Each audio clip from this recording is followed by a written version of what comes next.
17 mai 1942. Arsenal naval de Pearl Harbor, territoire d'Hawaï. 11h47. Sur la forme de Radoub numéro 1, le capitaine Homer Ann Wallen regarde lentement émerger l'USS West Virginia. Pour la première fois depuis 5 mois, la coque quitte l'eau. Son flanc bâbord, ou plutôt ce qu'il en reste, apparaît comme la peau d'un cadavre gigantesque arraché à sa tombe. La ceinture de blindage est froissée, tordue, pareille à de la tôle maltraitée par des mains titanesques.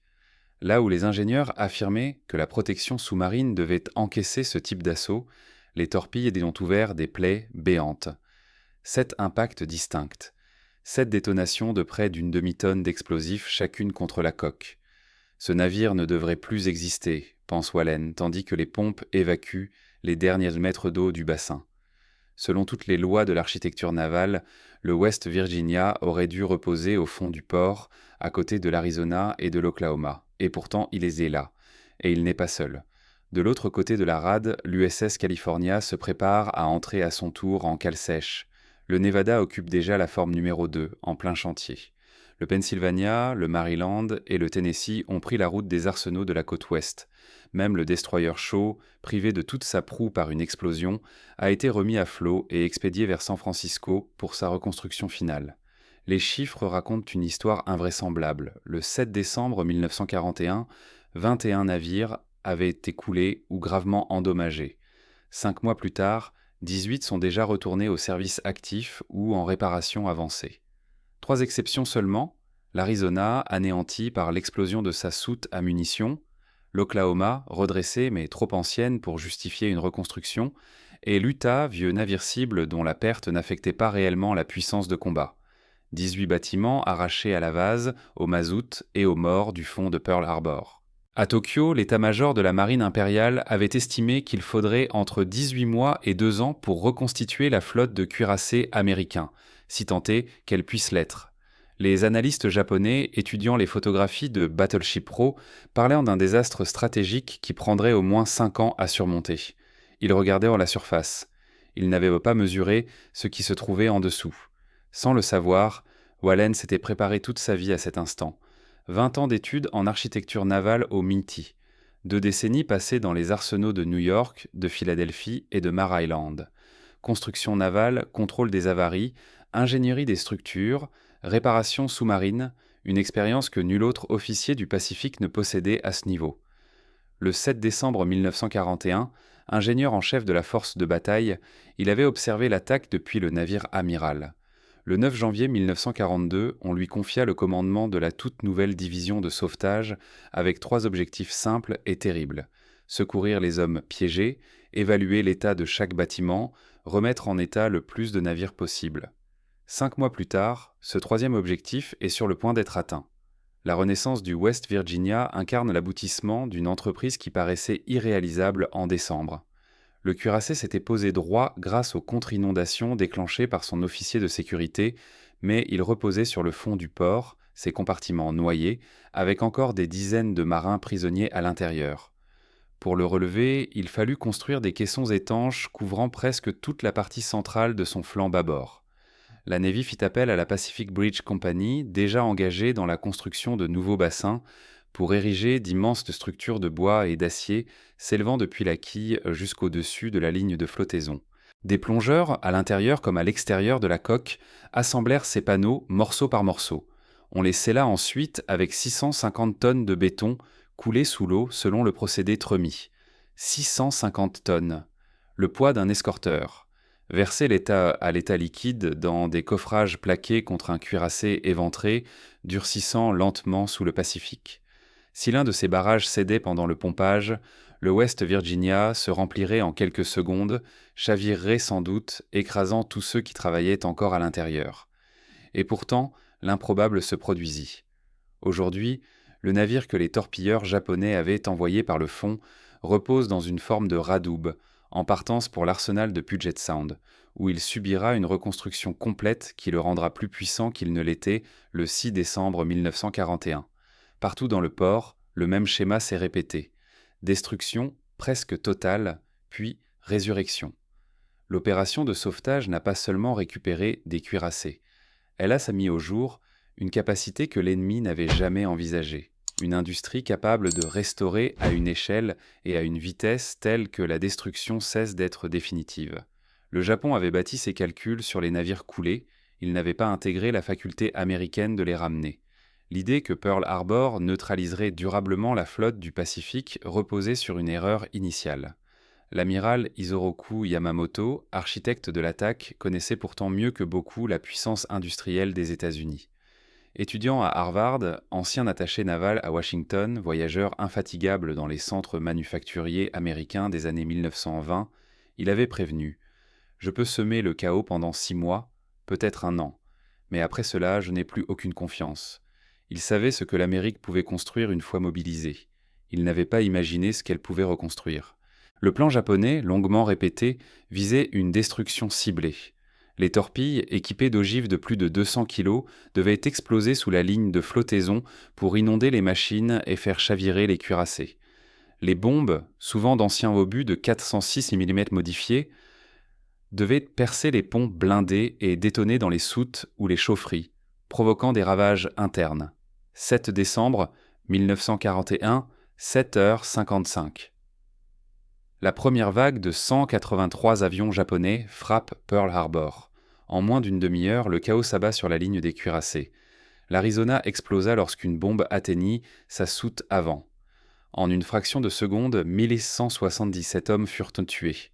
L'Oklahoma, frappé par 5 torpilles presque coup sur coup, se retourna, emprisonnant 429 marins dans sa coque renversée. Le West Virginia encaissa un déluge de torpilles et de bombes. Le California reçut 2 torpilles et 2 bombes.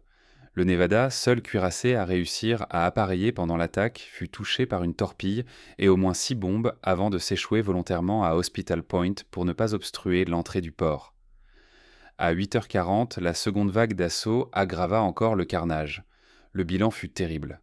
Plus de 2400 Américains tués, 2008 marins, 218 soldats, 109 marines et 68 civils. 21 navires coulés ou endommagés, 188 avions détruits. Côté japonais, 29 appareils abattus, 5 sous-marins de poche perdus, 64 morts. Sur le plan tactique, l'opération avait frôlé la perfection. Et l'analyse stratégique semblait, elle aussi, sans appel. La flotte de cuirassés du Pacifique était anéantie. À Tokyo, le quartier général impérial reçut des photographies de reconnaissance montrant Battleship Row transformée en cimetière en flammes. L'épave disloquée de l'Arizona laissait échapper des nappes de pétrole. L'Oklahoma gisait retourné, sa carène rouge sang hors de l'eau. Le West Virginia et le California reposaient sur le fond. Le Nevada était échoué. Le Pennsylvania, en cale sèche, portait les traces d'éclats de bombes. Les analystes japonais sortirent ça leurs calculs. Construire un cuirassé neuf, de la pose de quilles à l'admission au service actif, demandait 30 à 36 mois. Remplacer à lui seul tout le noyau de la flotte détruite prendrait des années et engloutirait des ressources dont l'Amérique aurait besoin pour l'ensemble de son effort de guerre. Les chiffres paraissaient irréfutables. Le Japon pensait avoir gagné le temps que Yamamoto espérait. Mais ces clichés ne montraient que la surface. Ils ne révélaient pas l'atout décisif de Pearl Harbor. La rade n'était profonde que d'une douzaine de mètres en moyenne. L'Oklahoma s'était retourné dans une eau de 10 mètres. Le West Virginia reposait droit à une profondeur comparable. Le California était encore plus près de la surface. Lorsqu'un navire de guerre coule au large, il disparaît hors de toute possibilité de récupération. À 200 ou 2000 brasses, aucune technologie ne permet de travailler. Mais à 40 pieds, des plongeurs peuvent intervenir. On peut poser des coffrages, installer des pompes, assécher des compartiments. Les Japonais n'avaient pas coulé la flotte du Pacifique. Ils l'avaient simplement déplacée, provisoirement, au fond d'un port très peu profond. Le capitaine Wallen le comprit instantanément. Debout sur le pont du navire amiral, le 7 décembre, tandis qu'il regardait l'Arizona brûler et l'Oklahoma se retourner, son esprit d'ingénieur évaluait déjà des volumes de caissons et des capacités de pompage. Les opérations de sauvetage commencèrent avant même la fin de l'attaque. Des équipes de sécurité colmatèrent donc les voies d'eau sur le Tennessee et le Maryland, les empêchant de sombrer malgré la proximité des épaves. L'équipage du Nevada échoua délibérément son navire pour dégager le chenal. Le Pennsylvania, déjà en cale sèche, pouvait être réparé sans délai. En quelques jours, on identifia les bâtiments récupérables. En quelques semaines, la division de sauvetage fut officiellement créée, avec Wallen à sa tête. En quelques mois, les premières cuirassés quittèrent le fond. Le Nevada servit de banc d'essai. Touché à l'avant par une torpille et frappé par au moins 6 bombes, il s'était échoué à Hospital Point, lourdement envahi par l'eau. Les équipes obturèrent la large brèche avec des structures de bois et de béton, puis commencèrent à assécher les compartiments. Après avoir allégé le navire, canons, munitions, équipements, le cuirassé se remit à flot le 12 février 1942, 67 jours seulement après avoir été coulé. Le 18 février, il entrait dans la forme numéro 2. En avril, les réparations provisoires étaient terminées. Il mit alors cap sur Puget Sound pour une reconstruction complète et retrouva le combat en décembre 1942, moins d'un an après que les bombes japonaises avaient failli l'anéantir. Le California suivit. Atteint par 2 torpilles et 2 bombes, il s'était enfoncé dans la vase avec une gîte de 11 degrés. L'enquête mit au jour une faiblesse fatale. Des travaux de maintenance avaient laissé ouverts ou desserré plusieurs panneaux étanches. Les explosions avaient provoqué des infiltrations incontrôlées qui avaient noyé des compartiments qui auraient dû rester secs. Les équipes post-colmatèrent en les impacts, puis s'attaquèrent au vrai problème. Le navire avait coulé rempli d'eau, de boue, de mazout et des corps de 104 marins. Chaque espace devait être vidé et nettoyé avant toute réparation. Les plongeurs travaillaient dans une obscurité totale, au milieu de gaz toxiques, avec la menace permanente d'effondrement. Ils bouchaient des trous, dégageaient des débris, récupéraient des dépouilles. Le pompage débuta le 19 mars 1942. Le California refit surface le 24 mars, entra en cale sèche, puis quitta Pearl Harbor pour Puget Sound en octobre. Un schéma s'imposait: colmater, pomper, nettoyer, réparer, reconstruire. Chaque navire suivait cette séquence. Chaque réussite rendait la suivante plus rapide, plus efficace. Mais le West Virginia restait l'épreuve ultime. Ses blessures dépassaient celles du California. Sa remise à flot devait prouver qu'on pouvait surmonter même les ravages les plus extrêmes. La réussite de l'opération reposait sur des facteurs que le Japon n'avait pas détruits: une faible profondeur, des installations navales intactes et une détermination industrielle sans équivalent. L'arsenal de Pearl Harbor avait survécu presque indemne. Les ateliers, les grues, les cales sèches n'avaient pas été pris pour cible. Erreur capitale. La forme numéro 1 fonctionnait toujours. Les ateliers de mécanique, les installations électriques, tout l'outillage nécessaire aux réparations était disponible. Le dock flottant IBFD-2, endommagé et coulé lors de l'attaque, fut renfloué et remis en service dès le 25 janvier 1942. C'est lui qui accueillit le destroyer Shaw reconstruit. Cette infrastructure rendit possible un sauvetage à grande vitesse. Les travaux avancèrent sur plusieurs fronts à la fois. Tandis que le Nevada était renfloué en février, d'autres équipes travaillaient déjà sur le California et le West Virginia.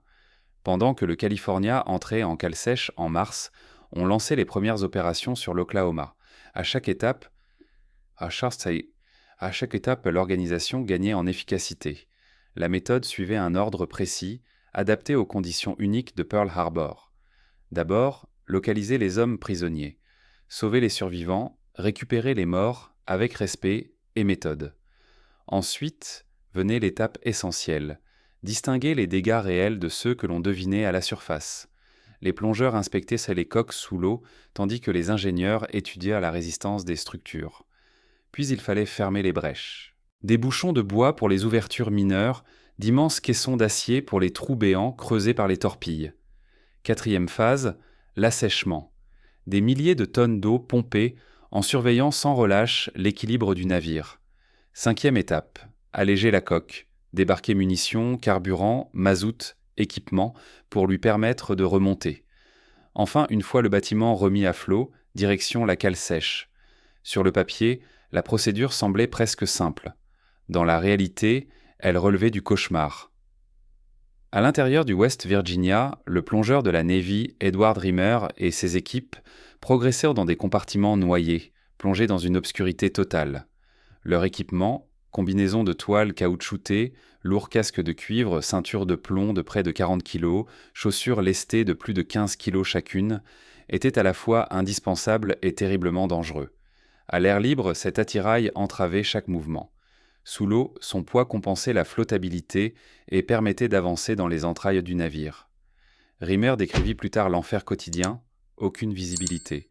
On travaille uniquement au toucher. Le sulfure d'hydrogène issu de la décomposition brûle la gorge et les yeux.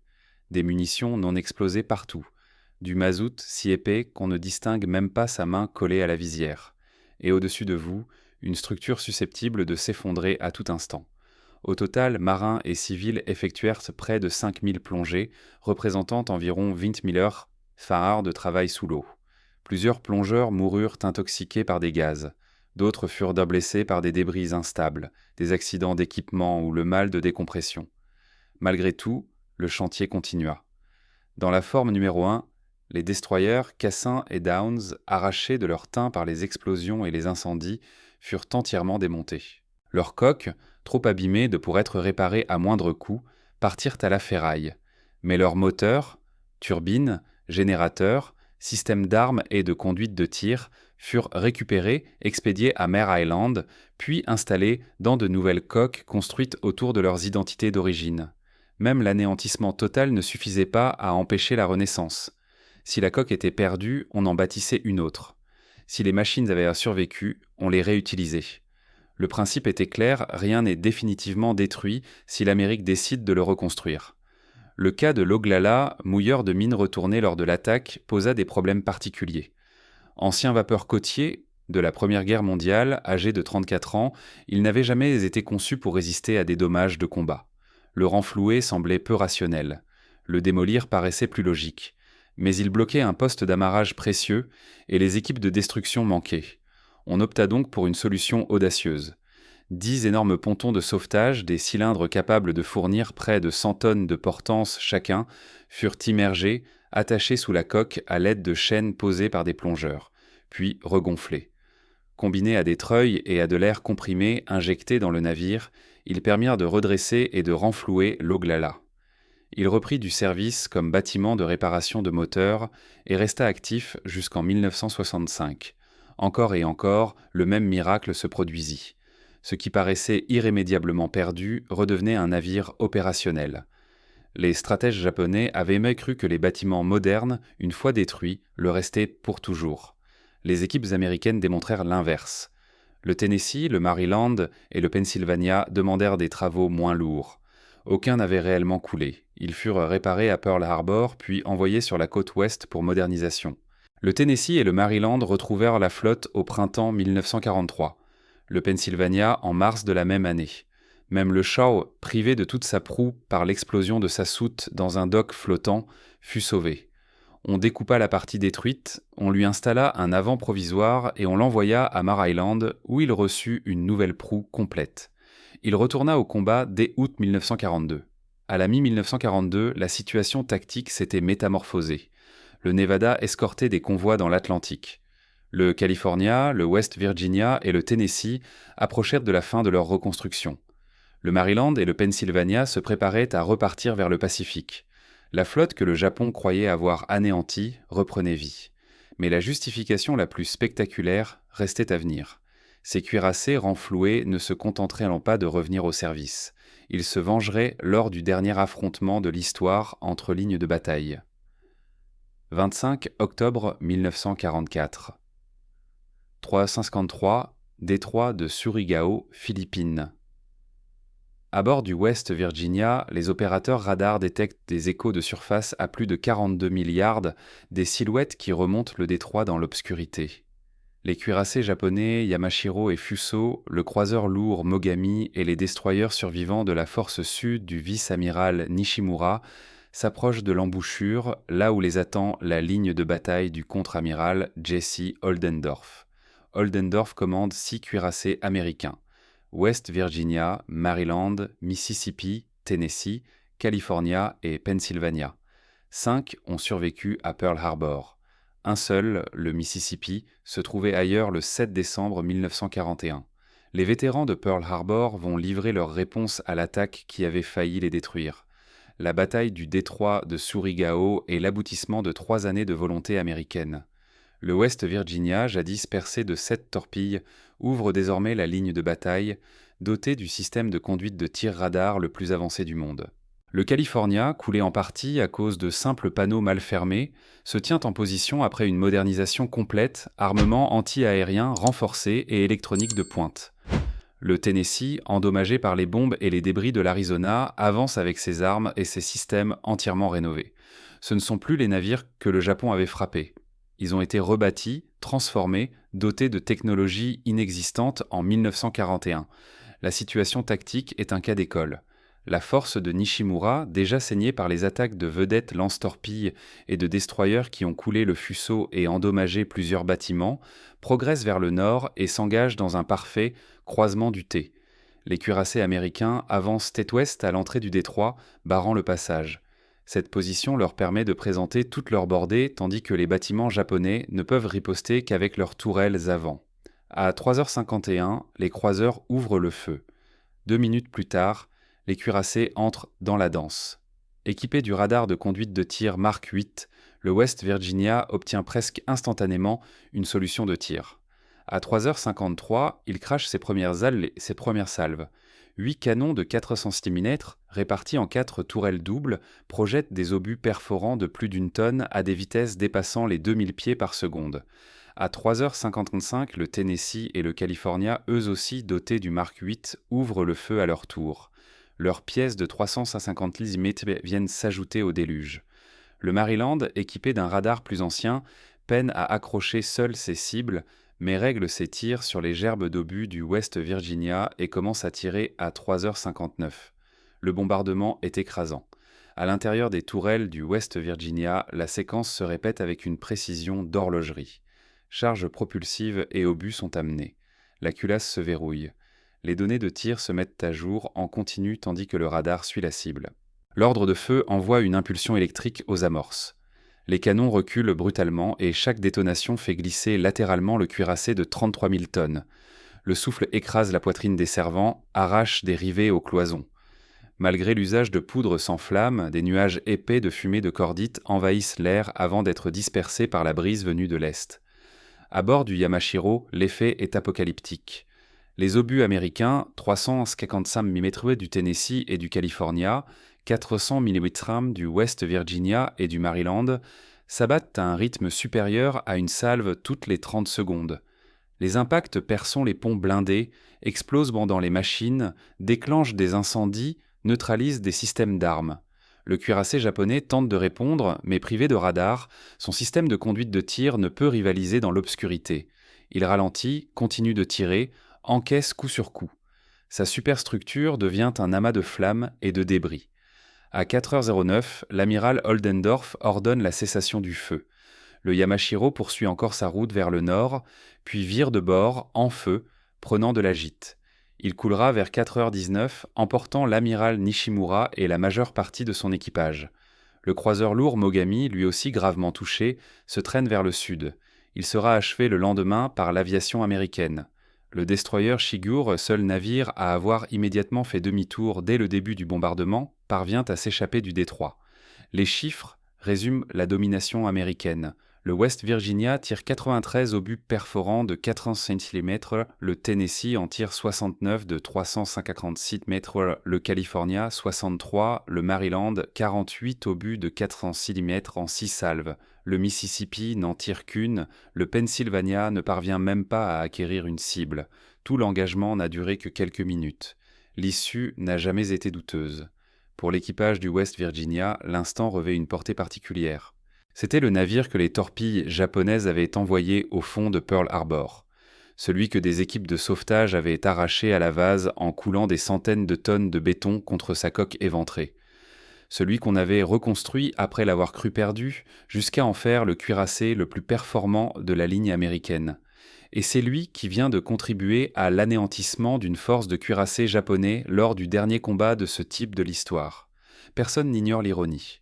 Le vice-amiral Wallen, qui avait dirigé le renflouement du West Virginia et des autres survivants de Pearl Harbor, écrira plus tard « Ce fut pour beaucoup d'Américains une immense satisfaction et sans doute une pilule amère pour les Japonais. » La bataille du détroit de Surigao a justifié chaque décision prise à Pearl Harbor entre décembre 1941 et le milieu de 1942, chaque heure passée par des plongeurs dans l'obscurité toxique, chaque tonne de béton coulée dans des coffrages. chaque pompe fonctionnant jour et nuit pendant des semaines, chaque marin nettoyant le mazout et les débris dans des compartiments où ses camarades avaient péri. Tout cela conduisait à ce moment. Des cuirassés revenus d'entre les morts, barrant la route à une force japonaise, prouvant que la restauration était possible et que la revanche était inévitable. Le choix de renflouer les cuirassés de Pearl Harbor au lieu de les envoyer à la casse pour en construire de nouveaux reposait sur une équation industrielle et stratégique. En décembre 1941, les États-Unis ne faisaient construire aucun cuirassé achevé. Les derniers de la génération d'avant-guerre, North Carolina et Washington, venaient tout juste d'entrer en service. La classe South Dakota était en chantier, mais son premier bâtiment ne serait admis qu'en mars 1942, les suivants en 1943. Quant au Iowa, commandé en 1939-1940, il ne deviendrait opérationnel qu'en 1943-1944. En temps de guerre, bâtir un cuirassé depuis la pose de quilles jusqu'à la mise en service demandait environ 30 mois. Remplacer par construction neuve les 8 cuirassés coulés ou endommagés à Pearl Harbor aurait repoussé les premières livraisons au milieu de l'année 1944, au mieux, et seulement si les chantiers, l'acier et la main-d'œuvre qualifiée s'alignaient parfaitement. Le calcul était brutal. L'Amérique avait besoin de cuirassés tout de suite, pour l'escorte des convois, l'appui-feu côtier, les opérations de flotte. Attendre 2 ans et demi par navire était stratégiquement inacceptable. Le renflouement et la reconstruction, eux, se comptaient en mois. Wallen et ses équipes comparèrent les coûts. Construire un cuirassé de la classe Colorado comme le West Virginia ou le California avait coûté environ 21 millions de dollars dans les années 1920, près de 300 millions en valeur des années 1940. Cela mobilisait plus de 30 000 tonnes d'acier, 6 000 tonnes de blindage, des machines spécialisées, des systèmes d'armes, de conduites de tir et des milliers d'ouvriers pendant 30 mois. Renflouer et reconstruire le West Virginia exigeait d'autres ressources, bois et béton pour les coffrages, capacité de pompage, temps de cale sèche, remplacement ciblé des équipements, main-d'œuvre d'arsenal. Coût total, reconstruction et modernisation comprises, entre 20 et 25 millions de dollars, moins d'un dixième du prix d'un navire neuf. Le calendrier parle de lui-même. Le West Virginia est renfloué en mai 1942, entre en cale sèche en juin, quitte Pearl Harbor pour Puget Sound en avril 1943 et retrouve le combat en juillet 1944. 31 mois entre le naufrage et le retour en première ligne. Pratiquement le même délai que pour construire un cuirassé neuf, à ceci près que le sauvetage avait commencé dès le 7 décembre, tandis qu'une construction nouvelle aurait exigé études, commandes, quotas d'acier et planification de chantier avant même la pose de la quille. Pour le Nevada, les résultats sont encore plus spectaculaires. Coulé le 7 décembre 1941, remis à flot le 12 février 1942, envoyé à Puget Sound en avril, de retour au combat en octobre 1942. 10 mois seulement entre le fond du port et les opérations de guerre. Le raisonnement stratégique était limpide. Le renflouement fournissait des cuirassés opérationnels plus vite et à moindre coût que la construction neuve. Mais ce choix révélait aussi une philosophie industrielle radicalement différente de celle de l'ennemi. Lorsqu'un grand bâtiment japonais subissait de lourds dégâts, la doctrine préconisait une évaluation rapide. Si une remise en état immédiate semblait impossible, on ferraillait le navire et on redistribuait son équipage. On économisait ainsi des ressources et on évitait d'immobiliser des chantiers dans des reconstructions interminables. L'approche américaine était l'inverse. Tant qu'il existait la moindre chance de récupération, on tentait le sauvetage. Les États-Unis disposaient d'une capacité industrielle suffisante pour avancer sur plusieurs fronts à la fois, réparer les navires endommagés tout en construisant de nouveaux. Là où le Japon, contraint par ses ressources, devait choisir, l'Amérique n'avait pas à le faire. Cette divergence allait marquer toute la guerre du Pacifique. Le Japon perdit ses porte-avions à Midway, Akagi, Kaga, Soryu, Hiryu, et ne parvint jamais à les remplacer à temps. Les États-Unis perdirent le Lexington, le Yorktown, le Wasp et le Hornet, mais conservèrent la supériorité aéronavale grâce à des programmes de construction massifs qui livraient des porte-avions de la classe Essex à un rythme que le Japon ne pouvait égaler. Le renflouement des cuirassés de Pearl Harbor illustra ce principe dès le début du conflit. L'industrie américaine pouvait ressusciter les morts tout en bâtissant l'avenir. Les défis techniques étaient gigantesques. Pour le West Virginia, il fallut ériger sous l'eau d'immenses structures de bois et d'acier, les sceller au béton et parier qu'elles résisteraient à la pression pendant que des pompes vidaient des milliers de tonnes d'eau de l'intérieur du navire.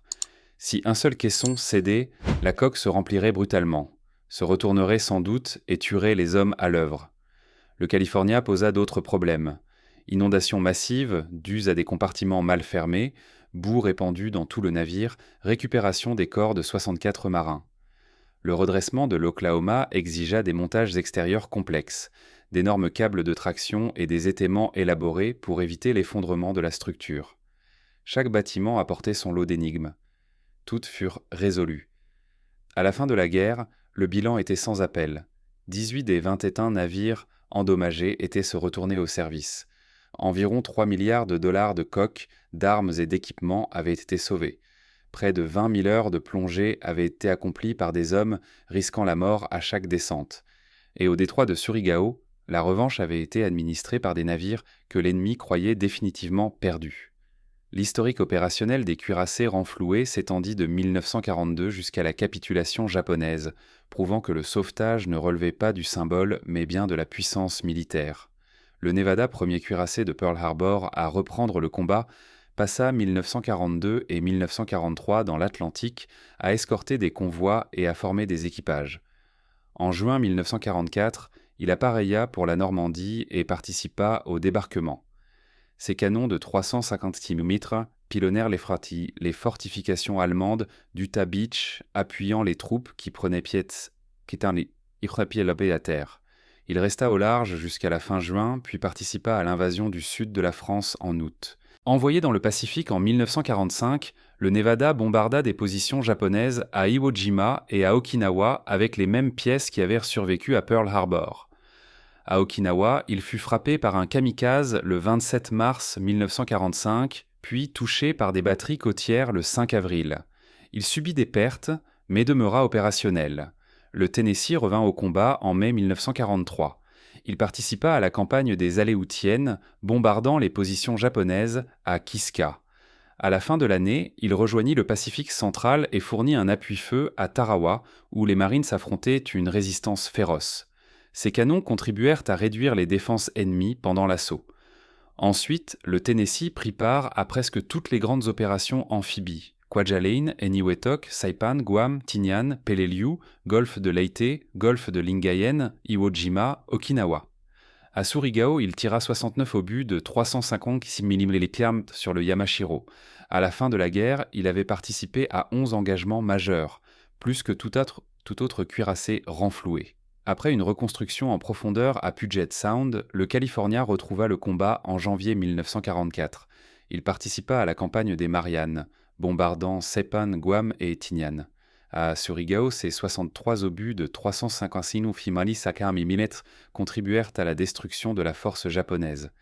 Il poursuivit ensuite dans les Philippines, appuya les débarquements du golfe de Lingayen et fournit un soutien d'artillerie à Okinawa. Le Maryland, moins gravement touché à Pearl Harbor, reprit le combat plus tôt que les cuirassés coulés. Il participa aux opérations de Tarawa, Kwajalein, Saipan et Palau avant Surigao, où il tira 48 obus de 406 mm. Lors de la campagne de Leyte, un kamikaze le frappa le 29 novembre 1944, faisant 31 morts et 30 blessés, sans le mettre hors de combat. Après réparation, il retourna à Okinawa, où un autre kamikaze l'atteignit le 7 avril 1945, causant de nouvelles pertes. Le Pennsylvania, endommagé alors qu'il se trouvait en cale sèche à Pearl Harbor, retourna au combat en 1943. Il opéra dans tout le Pacifique central, Attu, Kiska, Makin, Kwajalein, Eniwetok, Saipan, Guam, Palau, Angaur, Peleliu. À Surigao, il ne parvint pas à accrocher de cible en raison de problèmes de conduite de tir. À Okinawa, le 12 août 1945, 3 jours avant la reddition japonaise, il fut frappé par une torpille aérienne. Le bilan fut lourd, 20 morts, 10 disparus, 19 blessés. La carrière de guerre du West Virginia débute en juillet 1944, après la reconstruction la plus lourde jamais entreprise sur un cuirassé renfloué. Au détroit de Surigao, il ouvre la ligne américaine, tire 93 obus de 400 mm Itesra et démontre l'efficacité redoutable de son radar de conduite de tir modernisé. Il soutient ensuite les opérations du golfe de Leyte, du golfe de Lingayen, d'Iwo Jima et d'Okinawa. Le 1er avril 1945, au large d'Okinawa, un kamikaze le frappe. 4 marins sont tués, mais les dégâts restent limités. Le 2 septembre 1945, l'USS West Virginia jette l'ancre dans la baie de Tokyo pour assister à la cérémonie officielle de capitulation du Japon. Il fait partie des navires présents pour clore la guerre. Le symbole est immense. Un cuirassé envoyé par le fond à Pearl Harbor le 7 décembre 1941, reconstruit après avoir frôlé la perte totale. Vétéran du dernier combat de cuirassé de l'histoire, et présent au moment même où le Japon reconnaît sa défaite. Le parcours collectif des cuirassés renfloués prouve leur valeur stratégique bien au-delà des chiffres. Nevada, bombardement du débarquement en Normandie, invasion du sud de la France, Iwo Jima, Okinawa, California, Saipan, Guam, Tinian, détroit de Surigao, golfe de Lingayen, Okinawa, Tennessee, 11 grandes opérations, des Aléoutiennes jusqu'à Okinawa. West Virginia, Surigao, Leyte, Lingayen, Iwo Jima, Okinawa, baie de Tokyo. Maryland, de multiples campagnes, survivant à 2 attaques kamikazes. Pennsylvania, opération étendue dans le Pacifique central. Ces navires ne se sont pas contentés de revenir, ils ont combattu dans pratiquement toutes les grandes opérations amphibies de 1943 à 1945. Le prix payé en vies américaines est connu. Des centaines de morts et de blessés à bord de ces bâtiments renfloués. Mais leur contribution à la victoire justifie chaque heure passée à les extraire de la vase de Pearl Harbor. Et surtout, à Surigao, 5 survivants de Pearl Harbor ont livré le dernier affrontement de cuirassés de l'histoire, barrant la route à une force japonaise dans une manœuvre parfaite de croisement du T. Le West Virginia, le California et le Tennessee, navires que le Japon avait coulés ou presque détruits, ont rendu leur verdict. La récupération avait valu la peine. La réponse est arrivée à plus de 600 mètres par seconde sous forme d'obus perforants de 356 et 406 mm. Le bilan global du sauvetage et de la reconstruction après Pearl Harbor révèle l'ampleur réelle de la détermination industrielle américaine. 7 décembre 1941, 21 navires coulés ou endommagés. USS Arizona BB-39, frappé par 4 bombes de 800 kL dont une explose dans la soute avant. Destruction catastrophique, 1167 morts, perte totale. L'épave repose toujours à Pearl Harbor, transformée en mémorial. USS Oklahoma BB-37, atteint par 5, peut-être 6 torpilles, se retourne dans une eau peu profonde, 429 morts. Redressé par câble et treuil entre mars et juin 1943, mais jugé trop ancien pour être reconstruit. Vendu à la ferraille en 1946, coule en remorque en mai 1947.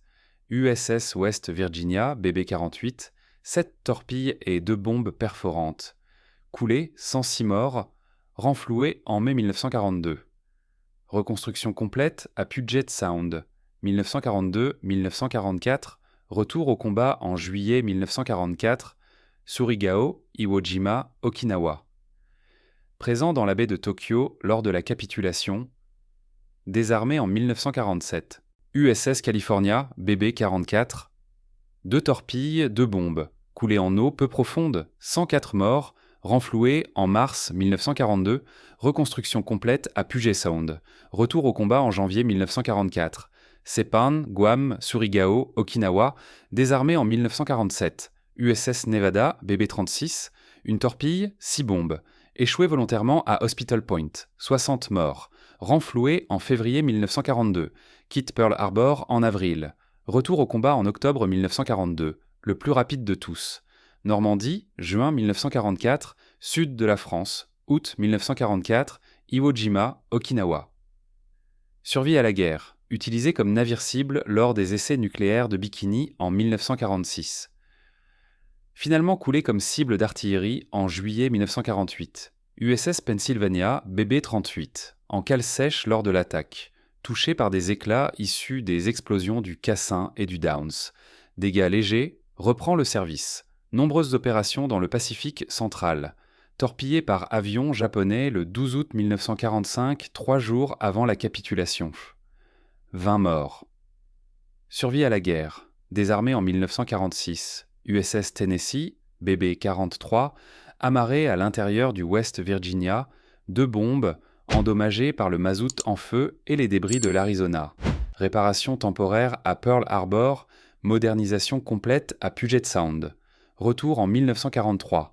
11 grandes opérations, participe à Surigao. Survie à la guerre. Désarmé en 1947. USS Maryland, BB-46, amarré à l'intérieur de l'Oklahoma. 2 bombes. Dégâts limités. Réparé, repart dès décembre 1941. Campagnes successives dans tout le Pacifique. Surigao.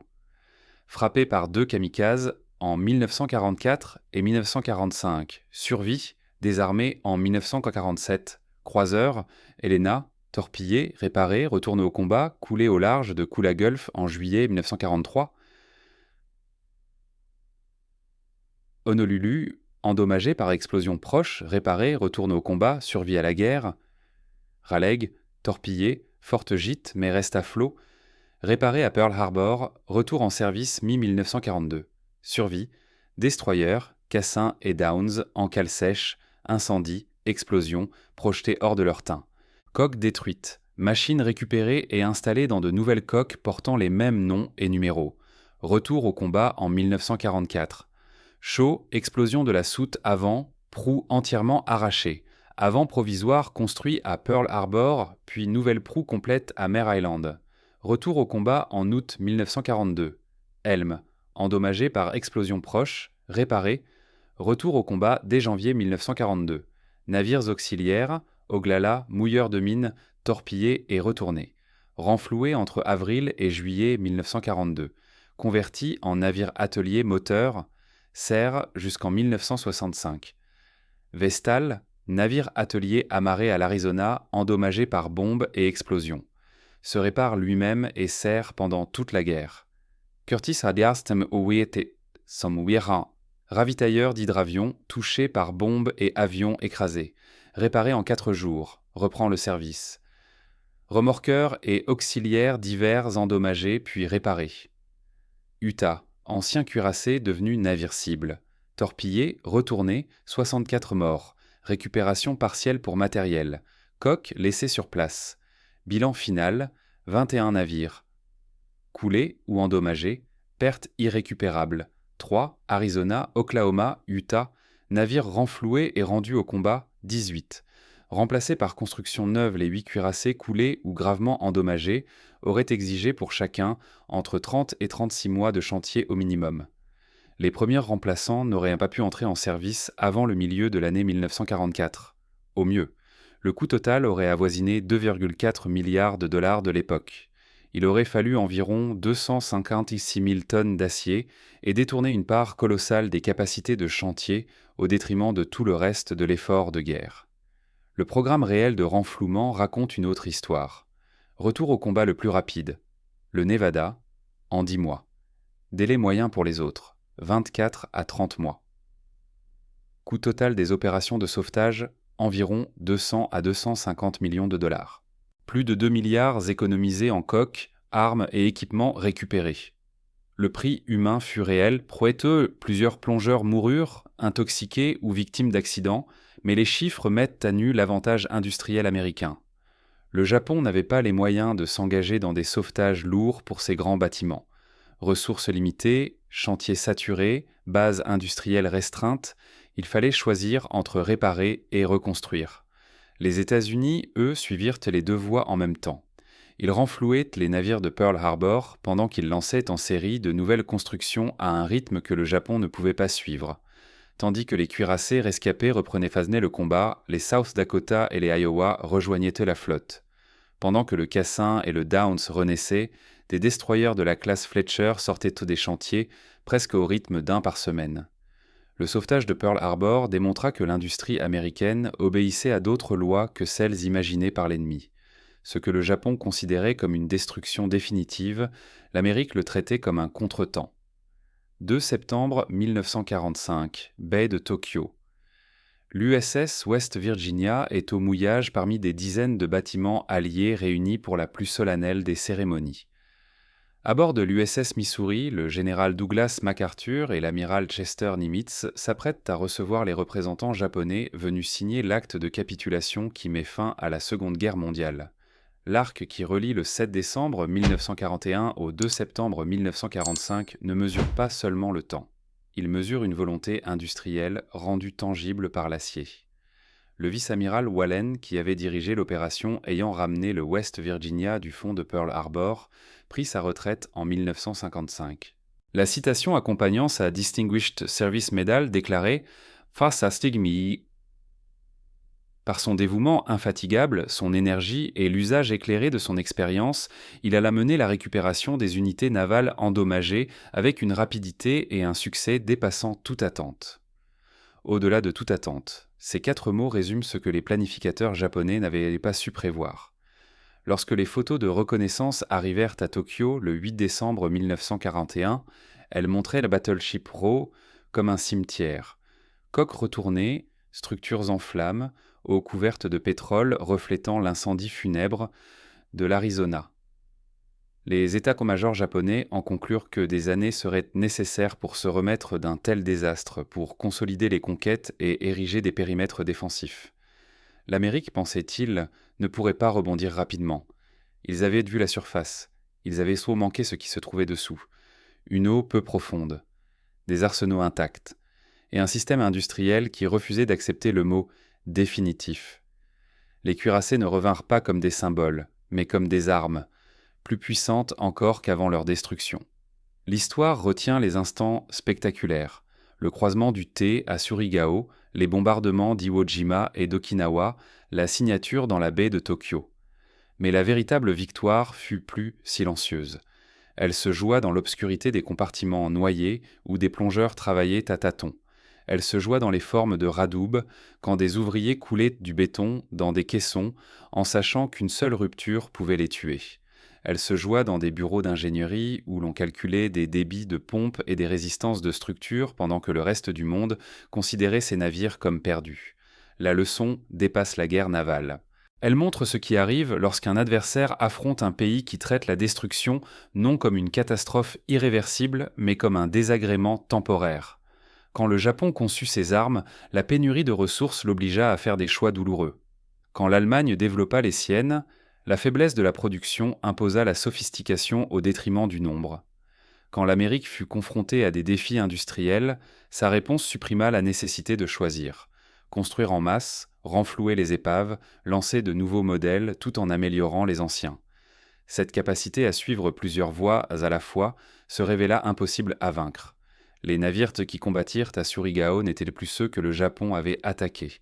Ils avaient reçu des blindages améliorés, des radars avancés, un armement anti-aérien renforcé et des systèmes de conduite de tir qui leur donnaient un avantage décisif. Le radar Mark 8 du West Virginia lui permit d'ouvrir le feu à plus de 30 km dans l'obscurité totale avec une précision que les Japonais ne pouvaient égaler. Technologie, industrie et détermination à restaurer plus vite que l'ennemi ne peut détruire. Ce sont là les facteurs qui décident des guerres modernes. L'opération de sauvetage de Pearl Harbor en apporta la démonstration quand cela comptait le plus. La flotte fantôme était revenue.